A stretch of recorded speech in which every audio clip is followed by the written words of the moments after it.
Hello, viewers! Welcome back to this fascinating Mahabharata series. In our last episode, we saw the birth of Garuda, his noble virtues, and how he freed his mother, and why the snakes, devoid of Amruth, remain mortal beings. Today, we delve into a dramatic ritual where the mortal snakes are sacrificed in flames, followed by Astika's heroic intervention and his fascinating backstory.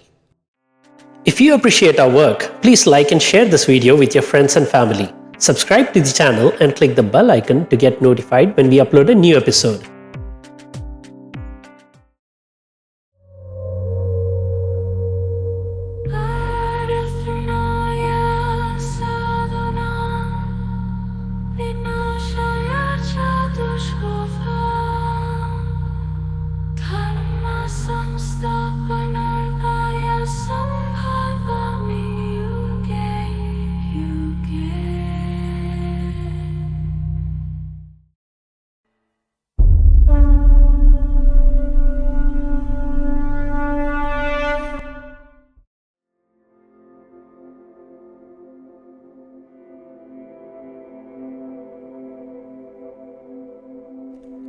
Our tale continues with Sauti narrating to the sages in Naimisharanya.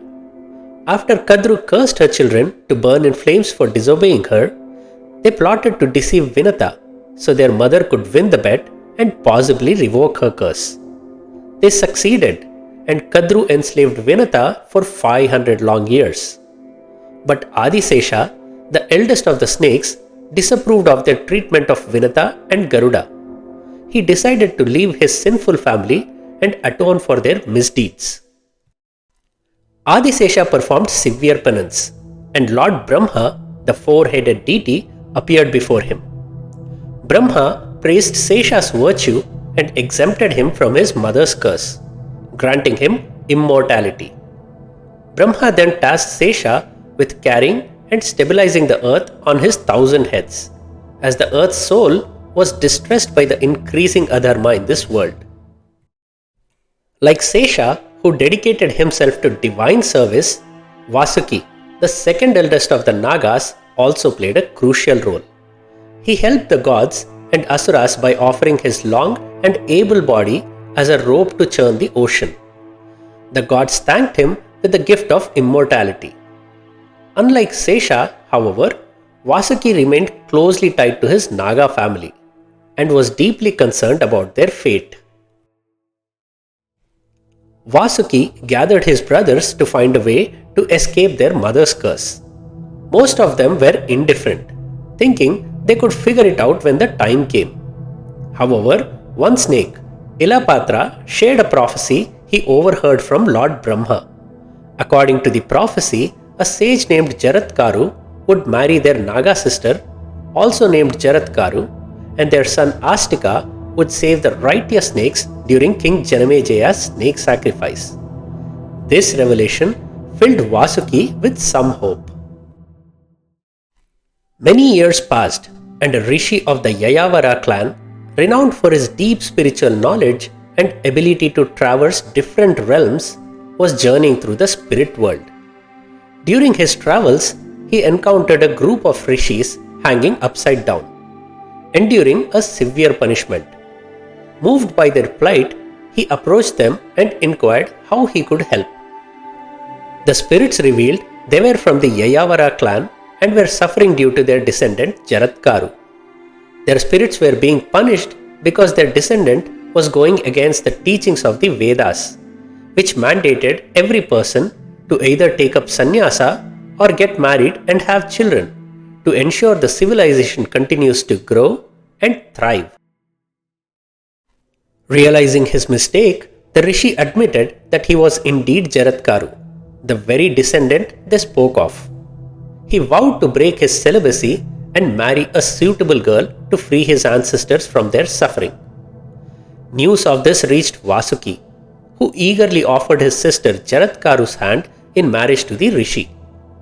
Jaratkaru and Jaratkaru were soon married in a traditional wedding.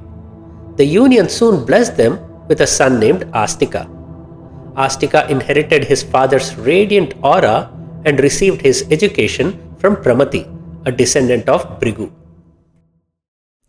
Years later, driven by vengeance and instigated by Udanka, King Janamejaya commenced a grand snake sacrifice.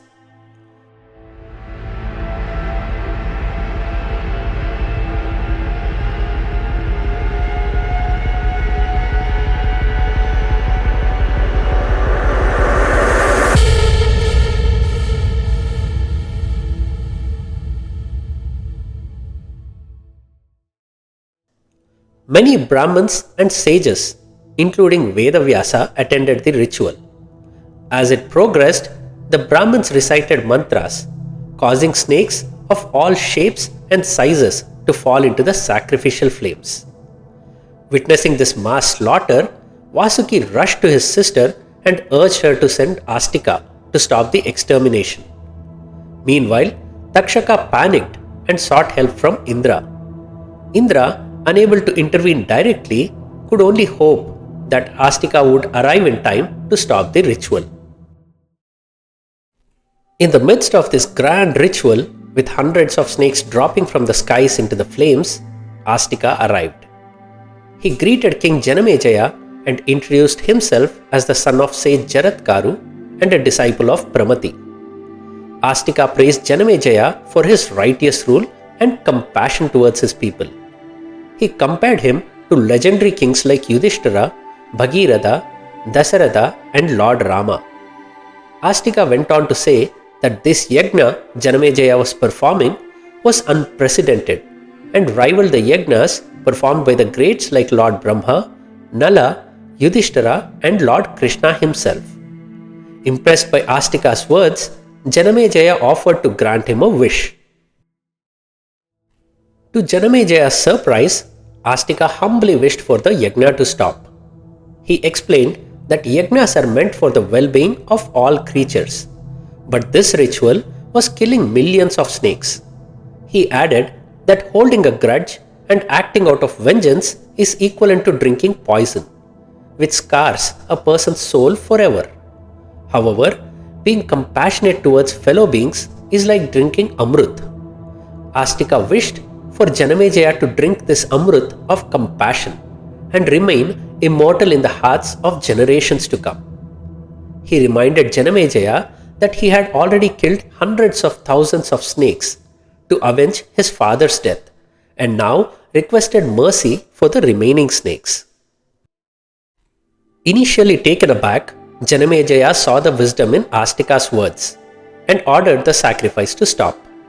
He thanked Astika for enlightening him about compassion. But a question lingered in his mind. With heightened curiosity, he turned to Veda Vyasa and asked, "When Astika explained Dharma to me, I listened to his wise words and stopped the snake sacrifice. My ancestors, the Pandavas and Kauravas, had mentors like yourself, the great Vyasa, Bhishma, Drona and Vidura in the royal court, who always spoke about dharma and compassion. So how did they ignore those teachings and end up fighting such a bloody war at Kurukshetra?" He paused for a moment and then continued. Did no one tell them about compassion, or did they choose not to listen? What were the circumstances that led to a war of such magnitude, which wiped out 18 Akshauhinis of armies? Please narrate every detail for me to understand the history of Bharata. Vyasa, the sage who composed the holy Mahabharata, had imparted its wisdom to his disciples. He now looked to Vaishampayana to recite it. This marked the first time the Mahabharata was narrated to a large audience to teach the principles of Dharma. From our next episode, we will delve into the Mahabharata as narrated by Vaishampayana to King Janamejaya and the attendees of the grand snake sacrifice. The next episode will mark the beginning of this epic, starting with the births of its legendary characters like Satyavati and Veda Vyasa. Stay tuned for an immersive journey through the captivating stories of the Mahabharata. Please take a moment to subscribe to our channel and support us. This will help us bring more fascinating content from the treasure trove of Indian epics to you.